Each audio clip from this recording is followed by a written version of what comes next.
আসসালামু আলাইকুম।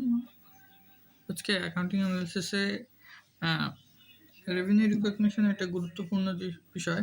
Percentage completed method আর completed contract মেথডের মধ্যে পার্থক্য আলোচনা করা হবে। তো প্রথমে রয়েছে জাবেদা। পার্সেন্টেজ কমপ্লিটেডের 4টি জাবেদা হয়। কস্ট, যে পর্যন্ত কস্ট করেছি সেই কস্টের জন্য, যে সময় সালে ওই সালে যে বিল করেছি সেটার জন্য, এবং তার বিনিময়ে যে ক্যাশ কালেক্ট হয় সেটা, এবং লাস্টে সে গ্রস প্রফিট, আমি যে প্রফিটটা এই বছরে উপলব্ধি হয়েছে, রিকগনাইজ হয়েছে, সেটার জন্য একটা লাস্টে যে জাবেদা দেয় সেটা। আর কমপ্লিটেড কন্ট্রাক্ট মেথডে কস্ট, বিল আর ক্যাশ, এই 3টা জাবেদা হয়। নর্মালি অঙ্কে বিভিন্ন সাল দিয়ে বলে যে জার্নাল তৈরি করতে, সেক্ষেত্রে পার্সেন্টেজ কমপ্লিটেডের এই 4টা দিতে হয়, কমপ্লিটেড কন্ট্রাক্টের এটা আসে না। আর প্রফিট ক্যালকুলেশন, পার্সেন্টেজ কমপ্লিটেড মেথডে যত পার্সেন্ট কাজ হয়েছে তার উপর নির্ভর করে প্রফিট ক্যালকুলেশন হবে। আর কমপ্লিটেড কন্ট্রাক্ট মেথডে প্রফিট তখনই ক্যালকুলেট হবে যখন কাজটা একেবারে শেষ হয়ে যাবে। আর ইনভেন্টরি ক্যালকুলেশন, এটাই আসলে এই দুটার মধ্যে বেশি চটলা পাকা এবং এটাই ভুল হয়। সেটা হলো ইনভেন্টরি ক্যালকুলেশনের সময় পার্সেন্টেজ কমপ্লিটেডে কস্ট টিল ডেট, যে সালেরই হোক সেই সাল পর্যন্ত যত ব্যয় হয়েছে সেইটা, এবং গ্রস প্রফিট টিল ডেট, এবং ওই সাল পর্যন্ত যতটা প্রফিট হয়েছে, রিকগনাইজ হয়েছে, সেই দুইটা প্রফিট, সেই দুইটা যোগ করে ওই সাল পর্যন্ত যত বিলিং হয়েছে সেটা বাদ দিলে ইনভেন্টরি বেরোবে। কিন্তু কমপ্লিটেড কন্ট্রাক্ট মেথডে শুধু কস্ট টিল ডেট থেকে বিলিংস বাদ দিতে হবে, এর সাথে গ্রস প্রফিট রেকগনিশনটা হবে না, কারণ এটা কন্ট্রাক্ট কমপ্লিট হওয়ার পরে প্রফিট রেকগনাইজ হবে। এটাই ছিল এই দুইটার বেসিক পার্থক্য। সিঙ্গেল কন্ট্রাক্টে রয়েছে, যেরকম রয়েছে during 2011 Pearson company started a construction job with a construction price of 15 lakh, মানে 15 লাখ টাকায় একটা কন্ট্রাক্ট কাজ করবে। The job was completed in 2013 গিয়ে কাজটা কমপ্লিট হয়েছে। আর এই related the following information is available, এই নিয়ে এই ধরনের নিচের ইনফরমেশনগুলো অ্যাভেলেবেল রয়েছে। কস্ট ইনক্লুড টু ডেট, মানে এই তারিখ পর্যন্ত কত খরচ হয়েছে, 2011 পর্যন্ত 4 লাখ, 2012 গিয়ে 9,35,000, 2013 গিয়ে হয়েছে হলো 10,70,000। আর এস্টিমেটেড কস্ট টু কমপ্লিট, আমি যা খরচ করেছি তার সাথে আর কত খরচ করলে আমার আগে হলে গিয়ে কাজটা কমপ্লিট হবে, সেটা আমি 2011 গিয়ে অনুমান করলাম যে 6 লাখ করতে হবে। 2012 গিয়ে আমি অনুমান করলাম আমি 9,35,000 খরচ করছি, আর 1,65,000 খরচ করলে হয়ে যাবে। 2013 এসে আমার আর কোনো অনুমান নেই, কারণ আমার কমপ্লিটটা হয়ে গেছে। আর বিলিংস টু ডেট, মানে ওই তারিখ পর্যন্ত কতটা বিল করেছি। 2011 সালে আমি কাজ করেছি 4 লাখ পর্যন্ত, 4 লাখ টাকার, কিন্তু আমি বিল করেছি 3 লাখ। আর 2012 সালে 9,35,000, কিন্তু আমি বিল করেছি এই পর্যন্ত 15 লাখ। আর 2013 সালে আমার কাজটা কমপ্লিট হয়ে গেছে, তো আমি 15 লাখ টাকায় বিল করেছি। আর কালেক্টেড টু ডেট, মানে এই পর্যন্ত কত টাকা আদায় হয়েছে, তো আমি বিল করেছি 3 লাখ, তার থেকে আদায় হয়েছে লেগে 2,70,000। আর 2012 সাল পর্যন্ত আমি 9 লাখ টাকার বিল করেছি, তার থেকে আদায় হয়েছে 8,10,000। আর 2013 সাল পর্যন্ত আমি 15 লাখ টাকায় বিল করে ফেলেছি, যাতে আমার কাজ শেষ, কিন্তু আমি আদায় হয়েছে 14,25,000। এখন এরকম একটা নর্মাল অঙ্ক দেওয়া থাকে, এর উপরে বিভিন্ন ধরনের কোশ্চেন করা থাকে। তো এর উপরে যতগুলো কোশ্চেন করা থাকে এবং যত ধরনের অঙ্ক আসে সবগুলো সাধারণ ফর্মেটে গেলে প্রথম যেটা আসে সেটা হলো গিয়ে যে জিজ্ঞেস করে আপনারা এই যে আয় ব্যয়টা হলো, এর উপরে একটা প্রফিট রিকগনিশন, যে এই জায়গাটায় রয়েছে এরকম, complete the amount of gross profit to be recognised each year assuming the percentage of completed method is used, মানে এই জায়গাটায় percentage to complete method use করে কি পরিমাণ প্রত্যেক বছর লাভ হচ্ছে সেটা গণনা করতে বলা হয়েছে। এখন আগে অঙ্কের প্রথমে বলে রাখেছে যে পার্সেন্টেজ কমপ্লিটেড কন্ট্রাক্ট মেথডে যে পর্যন্ত কাজ হয় তার উপরে বিল করতে হয়। তো এখন দেখা যাক কি পরিমাণ করেছে। যে জায়গাটায় একটা গ্রস প্রফিট রিকগনিশনের উপরে শখ রয়েছে, যে জায়গাটায় রয়েছে 11, 12, 13 পর্যন্ত রয়েছে, যেটা রয়েছে কন্ট্রাক্ট প্রাইস 15 লাখ, 15 লাখ, 15 লাখ, কোনো সমস্যা নেই। কস্ট টু ডেট 4 লাখ, আর এস্টিমেট টু কমপ্লিট 6 লাখ, তাহলে টোটাল 10 লাখ হলেই হয়ে যাবে। এবং এই 15 লাখ টাকা থেকে আমি 10 লাখ বাদ দিলে আমার 5 লাখ টাকা হবে টোটাল এস্টিমেটেড প্রফিট, মানে এই কন্ট্রাক্টটা কমপ্লিট করার পরে আমার 5 লাখ টাকা লাভ হবে, যেটা হওয়ার কথা 2013 সালে। আর আমি এর কমপ্লিট করার জন্য 10 লাখ টাকা খরচ হবে, কিন্তু আমি 4 লাখ টাকা খরচ করে ফেলেছি। তাহলে আমি কতটুকু পার্সেন্টেজ কমপ্লিটেড টু ডেট, মানে এই 10 লাখ টাকা যেটা মূল ব্যয় হবে তার আমি কতটুকু ব্যয় করেছি, সেটা হলো 4 লাখ টাকা। তো ওই 4 লাখ ডিভাইডেড বাই 10 লাখ গুণ 100, এটা মানে ভিডিও জুম করলে দেখা যাবে। তাই হোক, এই 4 lakh divided by 100 divided by 10 lakh গুণ 100 দিলে 40% আসছে। এখন এই 5 লাখ টাকা, এই যে 5 লাখ টাকা এটা আমার আয় হবে ভবিষ্যতে, তার 40% আমি আয় এখন করে ফেলেছি পার্সেন্টেজ কমপ্লিটেড মেথডে, তাহলে আমার 2 লাখ টাকা হয়েছে। তেমনভাবে 2012 সালে এসে আমি দেখতে পাচ্ছি যে আমার কস্ট টু ডেট, মানে 2012 সাল পর্যন্ত আমার 9,35,000 টাকা খরচ হয়েছে। আমি অনুমান করছি আর 1,65,000 টাকা খরচ করলে আমার কাজটা কমপ্লিট হয়ে যাবে, তাহলে 11 লাখ টাকা হয়েছে। আর আমার এই জায়গায় হিসাব করে দেখছি আমার 4 লাখ টাকা হচ্ছে। আগের বার ভাবছিলাম আমার 5 লাখ হবে, এখন আমি হিসাব করছি যে আমার বছর শেষে এটা কন্ট্রাক্ট কমপ্লিট হওয়ার পরে 4 লাখ টাকা লাভ হবে।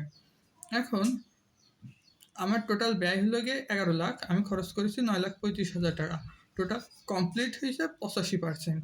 তাহলে আমি 4 লাখ টাকার 85% পেয়ে গেছি। এখন এর মধ্যে এই 4 লাখ টাকার 85% তো এই 2012 সালে 85% পর্যন্ত কমপ্লিট হয়েছে, কিন্তু 85%-এর সম্পূর্ণটাই এই বছরে কমপ্লিট হয়নি। কারণ এই 85%-এর মধ্যে এই যে 40%, এই 40% আমি 2011 সালে আয় করেছি। তাহলে এই 4 লাখ টাকার 85% 3,40,000 টাকা, তার থেকে আমি বিগত বছরের যে লাভটা বাদ দিই, তাহলে আমার এই বছরের প্রফিট পড়বে। সেই হিসাবে যে 5 লাখ টাকা 40% 2 লাখ টাকা, এটা ছিল 2011 সালের গ্রস প্রফিট। এবার আমি 2012 সালে আমার আনুমানিক লাভ হচ্ছে 4 লাখ টাকা, তার 85% কাজ কমপ্লিট করেছি, তাহলে সেই অনুযায়ী আমার লাভ হয় কন্ট্রাক্ট শেষে 3,40,000 টাকা। কিন্তু 3,40,000 টাকার আমি 2 লাখ টাকা 2011 সালে আয় করে ফেলেছি, তাহলে 2012 সালে এসে আমি 1,40,000 টাকা আসছি। এবার 2013 সালে আসলাম, 2013 সালে এসে আমি পুরো কন্ট্রাক্টের কাজটাই শেষ করে ফেললাম 10,70,000 টাকায়। এই জায়গায় আর এই বছরে এস্টিমেট করার কিছু নেই, যেহেতু কমপ্লিট হয়ে গেছে, সেহেতু আমি 15 লাখ থেকে 10,70,000 বাদ দিয়ে আমি অ্যাকুরেটলি 4,30,000 টাকার কাজ কমপ্লিট করেছি।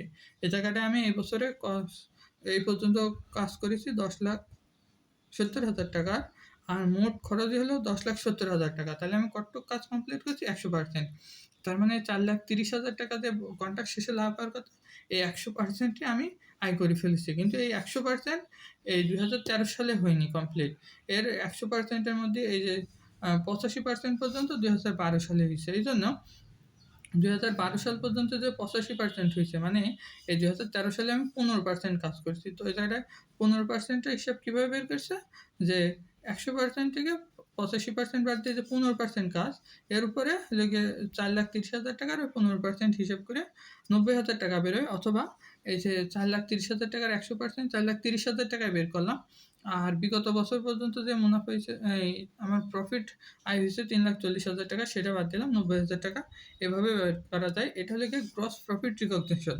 এটা একদম এই অঙ্কের বেসিক, এবং এই অঙ্কে ভালো করতে গেলে এটা আগে প্রথমে বুঝতে হবে।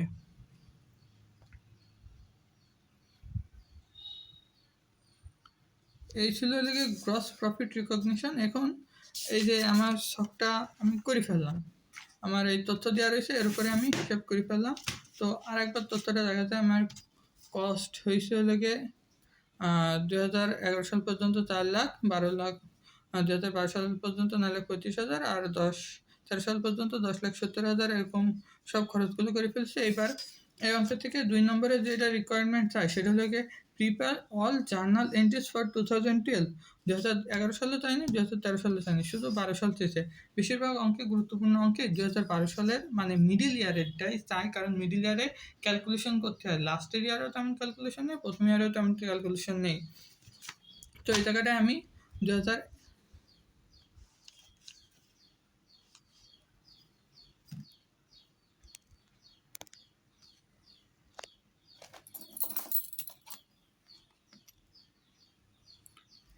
12 এবং 13 3 সালের ক্যালকুলেশনটাই করে দেখাইছি।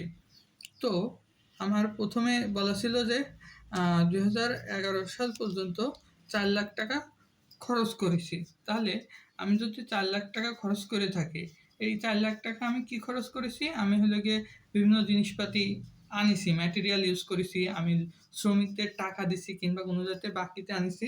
তাহলে এটা যেহেতু একটা চলমান কাজ, সেহেতু কনস্ট্রাকশন ইন প্রোগ্রেস দিয়ে এটা হিসাবে অন্তর্ভুক্ত হচ্ছে, কারণ এটা চলমান হবে।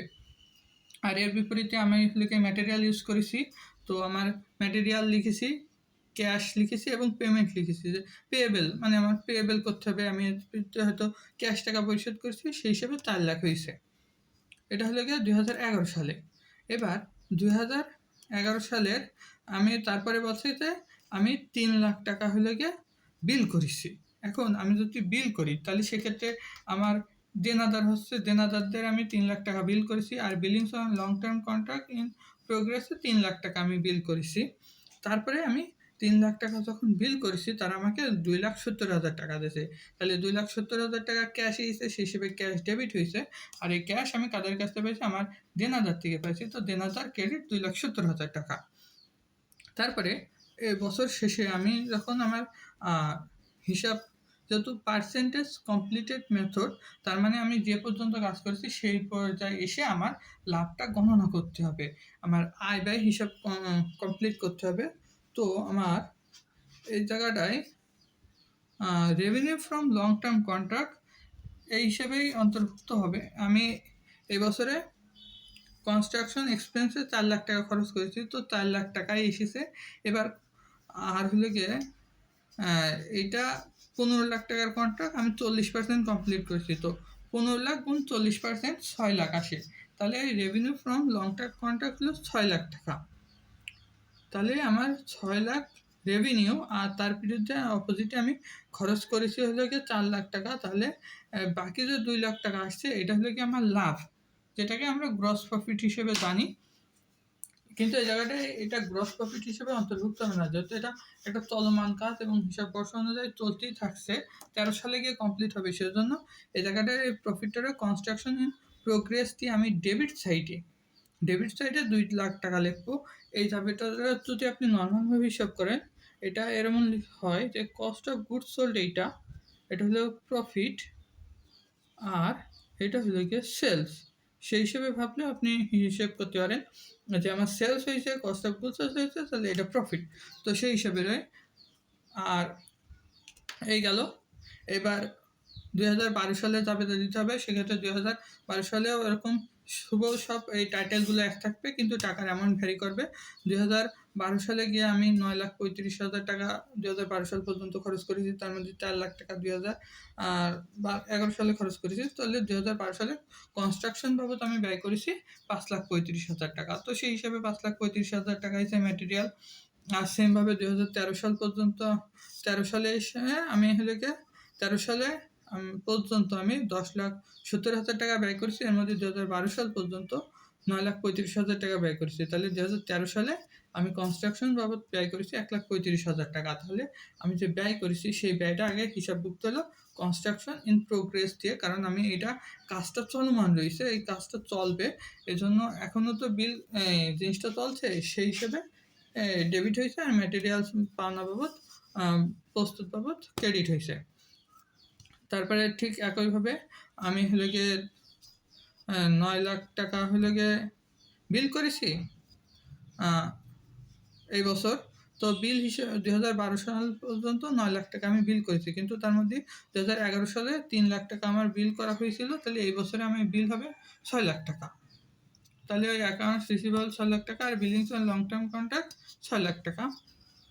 ঠিক একইভাবে 2013 সালে এসে আমার 15 লাখ টাকা আমার কন্ট্রাক্ট কমপ্লিট হয়ে গেছে, তাহলে আপনি আমার 15 লাখ টাকা দিয়ে দেন। কিন্তু এর মধ্যে আমি 15 লাখ টাকার মধ্যে 9 লাখ টাকা পর্যন্ত 2012 সালে তো আমি সেই খুশি আছি, তাহলে সেক্ষেত্রে বাকি 6 লাখ টাকা আমি এখন চাইতে পারবো। তো 2013 সালে এসে 6 লাখ টাকা চাইছি।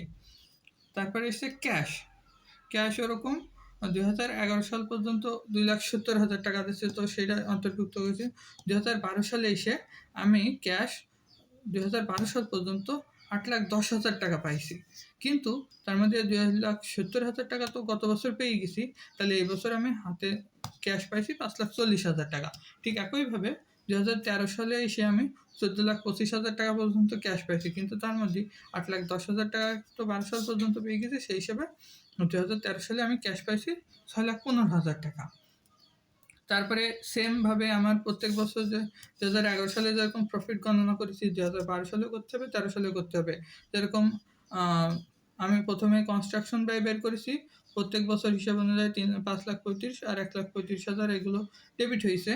আর revenue from long term contract ওই জায়গাটায় 2011 সাল পর্যন্ত 40% করেছি। তাহলে 15 লাখ গুণ 40% যদি 6 লাখ হয়। আর 2012 সালে এসে আমি কমপ্লিট করেছিলাম কত পার্সেন্ট? 2012 সালে এসে আমি কমপ্লিট করেছিলাম 85%, আর 13 সালে 100%। তাহলে 15 লাখ টাকার 85%-এ পুরোটাই হবে না, কারণ তার মধ্যে 40% আমি গত বছর করে ফেলেছি। তাহলে 85 মাইনাস 40 হয় লেগে 45%। তো 15 লাখ টাকা 45%, 6,75,000 টাকা হয় লেগে revenue from long term contract. আর আমি খরচ করেছি 5,35,000 টাকা। তো কনস্ট্রাকশন ইন প্রোগ্রেস মানে যেটা আমার প্রফিট সেটা 1,40,000 টাকা। তারপরে ঠিক সেমভাবে 2013 সালে এসে 15 লাখ টাকার উপরে 100% হয়ে গেছে, কিন্তু 2012 সাল পর্যন্ত 85% কমপ্লিট হয়েছে। তাহলে 15% 15 লাখ টাকার 2,25,000 টাকা হয়। আর ওই বছরে আমার ব্যয় হয়েছিল 1,35,000 টাকা। তাহলে ওই বছরে আমার মুনাফা হলো 90,000 টাকা। জাস্ট এগুলো সব কমপ্লিট হওয়ার পরে জাস্ট একটা জার্নাল 2013 সালে বেশি হবে, কারণ 2013 সালে এসে আমার কাজটা কমপ্লিট হয়ে গেছে, কাজ তো আর বাকি নেই। আমি তো এই সময় কন্ট্রাক্টটা কমপ্লিট করে এসেছি। তাহলে সেই হিসাবে এতদিন যে কনস্ট্রাকশন ইন প্রোগ্রেস যে আমি ব্যয় করেছি সেইটা, এবং তার সাথে যে লাভটা construction in progress gross profit হিসেবে যেটা আপনি চিনতে পারবেন, এগুলো এতদিন ডেবিট করে আসছি। এই কনস্ট্রাকশন ইন প্রোগ্রেসটা আমি ক্রেডিট করে দেবো, যেহেতু আমার কাজ কমপ্লিট হয়ে গেছে। আর এই কাজটা আর এতদিন বিলিংস ক্রেডিট করেছি সেটা ডেবিট করব। এইভাবে এই হিসাবটা বিপরীত দাখিলার মাধ্যমে হিসাবটা ক্লোজ করে দেবো। এই হয়ে গেল 2011, 12, 13 সালের জাবেদা। এখন তারপরে জাবেদার পরে নর্মালি কি আসে হলে গিয়ে প্রফিট অ্যান্ড লস অ্যাকাউন্ট। সেক্ষেত্রে কমপ্লিটেড কন্ট্রাক্টে তো আমি আগের থেকে হলে গিয়ে কত প্রফিট লস হিসাব করে ফেললাম, সেক্ষেত্রে আসে না। আর আরেকটা জিনিস সেটা হলে গিয়ে যদি বলে জার্নাল ফর মাঝের ইয়ারে, বেশিরভাগ বলে জার্নাল ফর 2012, সেক্ষেত্রে সবসময় আপনি পার্সেন্টেজ কমপ্লিটেড মেথড ইউজ করবেন।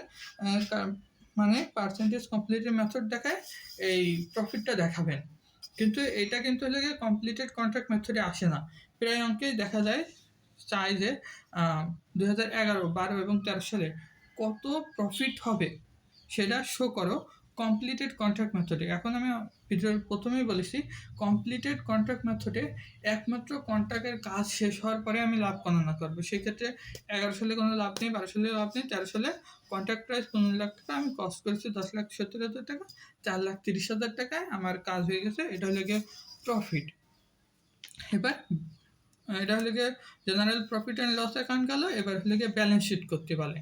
এই অঙ্কে আর একটা 3rd নম্বরের রিকোয়ারমেন্টে চাতে পারে ব্যালেন্স শিট, যেটা আপনার কাছে চাতে পারে। সেক্ষেত্রে জিনিসটা কি হচ্ছে, আমি যখন 2 নম্বর জাবেদা করছিলাম যে আমি বিল করলাম দেনাদার, তার থেকে যে পরিমাণ টাকা পাইছি সেই পরিমাণ দেনাদার বাদ গেছে। তো অ্যাকাউন্টস রিসিভেবলে 2011 সালে আমি বিল করিলাম 3 লাখ, সে আমাকে ক্যাশ দিচ্ছে 2,70,000, তাহলে 30,000 টাকা আমি তার কাছে পাবো। ঠিক সেমভাবে 2012 সালে পর্যন্ত আমি তার 9 লাখ টাকা বিল করেছি, সে আমার 8,10,000 টাকা শোধ করেছে। তাহলে 90,000 টাকা 2012 সালের দেনাদার। এবং 2013 সালে এসে আমি 15 লাখ টাকায় বিল করেছি, কিন্তু আমার সে পরিশোধ করেছে 14,25,000 টাকা। এই যে 14,25,000 টাকা সে আমার শোধ করেছে। তাহলে 2013 সালে দেনাদার হবে 75,000 টাকা। এখন দেনাদার হয়ে গেছে, এবার হবে ইনভেন্টরি কাজ।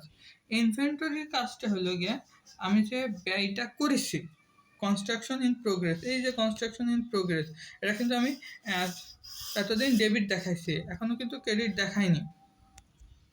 এখন এই কনস্ট্রাকশন ইন প্রোগ্রেস 2011 সালে এসে আমি 6 লাখ টাকা দেখাচ্ছি, কারণ হলো গিয়ে কনস্ট্রাকশন ইন প্রোগ্রেসে আমি খরচ বাবদ ডেবিট হয়েছিল 4 লাখ টাকা, আর এই জায়গাটায় যে প্রফিট হয়েছিল কনস্ট্রাকশন ইন প্রোগ্রেস, আমাদের গ্রস প্রফিট 2 লাখ টাকা, সেটাও কনস্ট্রাকশন ইন প্রোগ্রেসের মধ্যে ঢুকাইছি যত কাজটা চলমান। সেই হিসাবে ইনভেন্টরিতে মানে মজুতে আমরা যেহেতু ওই মাল ম্যাটেরিয়াল এনে জমা করে খরচ করছি, সেই হিসাবে ইনভেন্টরিতে কনস্ট্রাকশন ইন প্রোগ্রেস 6 লাখ টাকা দেখাবো। কিন্তু এই 6 লাখ টাকার বিপরীতে আমি বিল করে ফেলেছি 3 লাখ টাকা। তাহলে আমার 2011 সালের ইনভেন্টরি হলো গিয়ে 3 লাখ টাকা। 2012 সালে এসে ঠিক একইভাবে কনস্ট্রাকশন ইন প্রোগ্রেস মানে আমি এই পর্যন্ত ব্যয় এবং হলো গিয়ে প্রফিট মানে 2011 সালে পর্যন্ত আমি ব্যয় করেছি 9,35,000 টাকা। তার সাথে 2011 সালের প্রফিট ছিল 2 লাখ টাকা এবং 2012 সালের গ্রস প্রফিট ছিল 1,40,000 টাকা, সব মিলে হয় 12,75,000 টাকা। কিন্তু আমি 2012 সাল পর্যন্ত বিল করেছি কত? 2012 সাল পর্যন্ত আমি বিল করেছি হলো গিয়ে 9 লাখ টাকা, যেটা গিয়ে এই যে বিলিং 3,75,000 টাকা। 2013 সালে কোনো ইনভেন্টরি থাকবে না, কারণ 2013 সালে তো আমি এই জায়গাটায় জার্নাল দিয়ে এই যে হিসাবটা ক্লোজ করে ফেলেছি, কন্ট্রাক্ট কমপ্লিট হয়ে গেছে, সেই হিসাবে বিলিংস টু কন্ট্রাক্ট আর কনস্ট্রাকশন প্রোগ্রেস। এই হয়ে গেল এর বেসিক ধারণা। এখন এই অঙ্কটা থেকে যদি কোনো টিচার আপনাকে আটকাতে চায়, তাহলে আপনাকে কি কি কোশ্চেন করতে পারে, সেটা হলো গিয়ে আপনাকে জিজ্ঞেস করতে পারে যে প্রত্যেক বছর পার্সেন্টেজ টু কমপ্লিট মেথডে কত পার্সেন্ট হারে রেভিনিউ দেখাবো। রেভিনিউ বলতে আয়, যেটা আপনি ব্যালেন্স শিটে নর্মালি সেলস থেকে কস্ট অফ গুডস সোল্ড বাদ দেন, তো সেই সেলস হিসেবে এই টাকায় হবে revenue from long term contract 6,75,000, 2,25,000। এটা লেগে প্রথমভাবে কোশ্চেন করতে পারে। আর এই অঙ্কটা যদি আপনার টিচার আটকাতে চায়, তাহলে আর কি কি করতে পারে, সেক্ষেত্রে এমন হতে পারে আমরা যে নর্মাল অঙ্কটা করেছি ওই অঙ্কটায় হালকা একটু আইটেম চেঞ্জ করে এরকম দিতে পারে যে 6 লাখ এবং 10 লাখ সব ঠিক আছে, কস্ট 6 লাখ ছিল 2011 সালে, 2012 সালের কস্টটাকে একটু পরিবর্তন করতে পারে যে 2012 সাল পর্যন্ত আমি 10 লাখ টাকা খরচ করেছি, আর আমি অনুমান করছি 3,15,000 টাকায় কস্ট খরচ করলে হয়ে যাবে, কিন্তু আমার বিল করেছি এই কন্ট্রাক্ট ছিল 15 লাখ টাকা, সেক্ষেত্রে আমার 15 লাখ মাইনাস 13,15,000 1 লাখ টাকা। কিন্তু 2011 সালে হিসাব অনুযায়ী আপনি প্রফিট বের করছিলেন 2 লাখ টাকা, আপনার গ্রস প্রফিট 2 লাখ টাকা ছিল। আপনি এই জায়গাটায় 2012 সাল পর্যন্ত আপনার যখন দেখলেন আপনার ব্যয় বেড়ে গেল কোনো কারণবশত, আপনার প্রফিটের পরিবর্তন এসে গেল, তখন আপনি দেখলেন যে আপনার কমপ্লিট করে 1 লাখ টাকা 2012 সালে এই কমপ্লিট করার পরে আপনার লাভ হবে 1 লাখ টাকা। আর আপনি খরচ করে ফেলেছেন কাজের 13,50,000-এর 10% 74%। এখন 74% আপনি কমপ্লিট করে ফেলছেন, আর আপনার কন্ট্রাক্ট কমপ্লিট করার পরে 1 লাখ টাকা হবে, তাহলে 1 লাখ টাকা 74% হয় 74,000 টাকা। 74,000 টাকা হওয়ার পরে কিন্তু এদিকে আপনি তো 2012 সালে 2 লাখ টাকা প্রফিট দেখাই ফেলছেন, সেক্ষেত্রে এই 74,000 থেকে 2 লাখ বাদ দিলে যে 1,26,000 টাকা হয়, এটা হলো গিয়ে 2012 সালের লস। এটা 2012 সালের লস হবে, এরকম 2013 সালে গিয়ে আবার প্রফিটটা সংশোধন হয়ে যাবে, সেরকম হবে। সেক্ষেত্রে 2012 সালের যে লস হবে সব কিছু আগের মতো থাকবে, শুধু ওই লসের কারণে জাবেদা একদম লাস্টের আগের যে জাবেদা মানে 4 নম্বর যে জাবেদা যে প্রফিট রিকগনিশন, সে জায়গাটায় কনস্ট্রাকশন এক্সপেন্স এই যে 4 লাখ আগের বছর খরচ করেছি, এই বছর পর্যন্ত 10 লাখ, তাহলে 6 লাখ টাকা হবে। আর এই 15 লাখ টাকার 75% এই 74% কাটিয়েছি, সেক্ষেত্রে হয় হলে গিয়ে এই যে 74% মাইনাস 40%, 40% পর্যন্ত আগের আয় হয়েছে, তাহলে বাকিটুক এই 5,10,000 টাকা হবে। তাহলে আমি কনস্ট্রাকশন ব্যয় বাবদ ডেবিট 6 লাখ টাকা খরচ করছি এবং revenue from long term contract আমার 5,10,000 টাকা। দ্বৈত সত্য অনুযায়ী দুই সাইডের অ্যামাউন্ট সমান হবে, সেহেতু কনস্ট্রাকশন ইন প্রোগ্রেস এতক্ষণ ডেবিট সাইডে ছিল, এবার এটা ক্রেডিট সাইডে গিয়ে 90,000 টাকা লস হিসেবে লিপিবদ্ধ হবে। এই হলো গিয়ে মাঝখানের ইয়ারে একটা বেশি খরচ বেরিয়ে গিয়ে আপনার লস হবে, এইভাবে একটা আটকাতে পারে। আর একটা আটকাতে পারে, সেটা হলো এখানে 2012 সালে যদি অঙ্কের টিচার একটু ব্যতিক্রম করতে চায়, সেগুলো এরকম হতে পারে যে মাঝখানের সাল মানে 2012 সাল কিংবা যে কোনো বছরে, সেক্ষেত্রে বিলিংসটা আপনার কস্ট টু ডেট মানে যে পর্যন্ত কস্ট হয়েছে সেই পর্যন্ত ডেটের থেকে আপনি বিলিংটা বেশি করে ফেলবেন, মানে আপনি বেশি টাকা নিয়ে ফেলছেন, এক্ষেত্রে আপনার দায়বদ্ধতা সৃষ্টি হয়। তো কমপ্লিটেড কন্ট্রাক্ট মেথডে যদি করতে বলে আপনার এটা ব্যালেন্স শিটটা তৈরি করতে বলে, সেক্ষেত্রে আপনি কমপ্লিটেড কন্ট্রাক্ট মেথডে ইনভেন্টরি কারেন্ট লাইবিলিটিসে এই বিলিংস টু ডেট থেকে কনস্ট্রাকশন ইন প্রোগ্রেস এটাই যতটুকু পর্যন্ত ব্যয় হয়েছে এই টিল ডেট সেই পর্যন্ত ব্যয় বাদ দিয়ে যেটুক হয় সেটা হলো গিয়ে কারেন্ট লাইবিলিটিস। আর পার্সেন্টেজ কমপ্লিটেড মেথডে বিলিংস থেকে কনস্ট্রাকশন ইন প্রোগ্রেস এই পর্যন্ত যতটুকু ব্যয় হয়েছে সেটা এবং তার সাথে এই ইয়ার পর্যন্ত যতগুলো গ্রস প্রফিট রিকগনাইজ হয়েছে সেইটা যোগ করে সেইটা বিলিংস থেকে বাদ দিলে আপনার হলে গিয়ে কারেন্ট লাইবিলিটিস বেরোবে। তো এইটাই পার্থক্য হতে পারে এই দুটোর ক্ষেত্রে, এটাই আসতে পারে যদি টিচার কোশ্চেন জটিল করতে যায়।